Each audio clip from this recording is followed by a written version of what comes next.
The collage activity that we did today is probably one of the most fascinating things that we have going on right now for the county. They just simply take pictures with a digital camera. We have 2 available to us that put the pictures directly on a floppy disk, and they come back and make these great collages, and they go on immediately onto a website within 2 days of the activity. This high school photography class is utilizing Microsoft Image Composer to create collages that will be displayed on the school website. The technology director and the classroom teacher discussed the strengths of previously completed collages to give the students an idea of what will be expected of the collages they will be making later in class.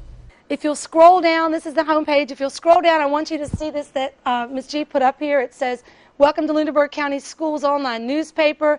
It goes on to say that you can find schedules, upcoming events, projects, look for upcoming schedules. You can even go back and find things that they did in my photography class for the last 2 years. If you'll go back up, we'll go to Central High School. You can click on each school and we'll look up art students learn calligraphy. We'll look up something in art since I'm an art teacher. The art of calligraphy, I had a student come in and take pictures with the Japanese teacher that was here visiting. The big clue thing here is that you can take pictures of just about everybody at this school because we have made this so popular with the help of Ms. G and the students that have taken the pictures is that everybody turns in their permission form to be available on the web. This is from Ms. Bledsoe's class, all of her lovely animals. I'm glad they're there and not in my art room, although we've been known to have some down there, but they don't look quite this tame.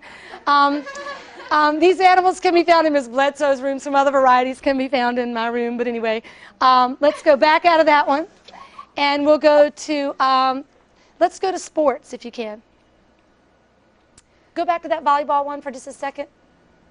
If you look at that one, the pictures are really clear. There's spacing in between. Doesn't always have to be. There's minimum amount of words. Would you say, what are some other key things you could tell them? Sometimes when you don't have as many pictures, like you think you've got a lot of good pictures and you'll find that they're out of focus or the light's not right, that's when I do it this way.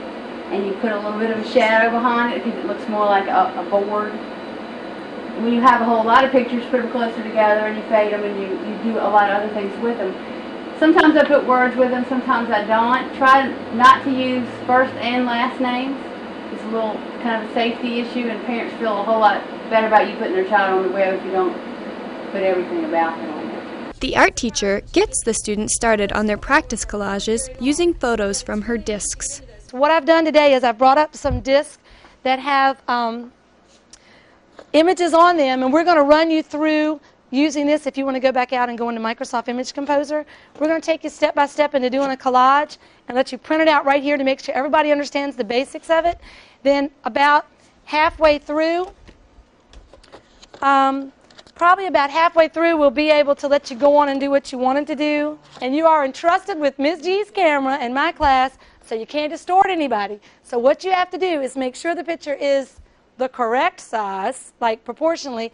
Go up to the little box above the scissors and pick the width and the height, right? Pick the width and the height will change in proportion, right? You pick one, the other one will change. But always remember not to ever physically cause any damage to anyone who's on there. It's real important. So far, our integrity has remained intact. No one has ever caused any damage. The teacher walks the students through the steps of making a collage using Microsoft Image Composer. Click on the picture that you think is too dark, and if not, will you look at the one that Lindsay has right here for just a second? That picture's kind of dark, and I don't know if we can help it or not. But that's the good thing about this. If you try to help it and it doesn't work, then you just get rid of that picture, like she said, and be a little more discriminative when you're looking for your pictures to use. I click on this little pie at the bottom, this little shape at the bottom. My students in the past and I have found all kinds of neat little things. Then we go to highlights and shadows. If y'all look up here, because I don't see too many dark pictures there. And then you see this, am I like right in the way? This little right here, you drag it, it says drag up or left for a brighter result. If you take it way up there, it's going to be snow white. So you just take it, I move it, Lindsay? I just take this one and take it just a little bit up and over. Just a little bit. Right there, stop and see what happened. And do you see how it lightened it up immediately? Click on drop shadow and then click on details. Okay. Let's make the drop shadow white. So click on color. Or you don't have to do white. Pick whatever color drop shadow that you want. And then Hit OK. That's just doing the color. And then look at that little sun in the middle. This is the art part. I love this part. It tells you these little boxes are right here for a reason. It's telling you, okay, the sun's shining here, the shadow is going to be over here. Pick what side of the word, the letter you want the shadow to be on. So you pick where you want the shadow. It might be the top right, top left, bottom right, bottom left. It could be anywhere. And then hit apply and see what happens. And it may not look good. And then the fun thing about this is you can go back and change it. Okay.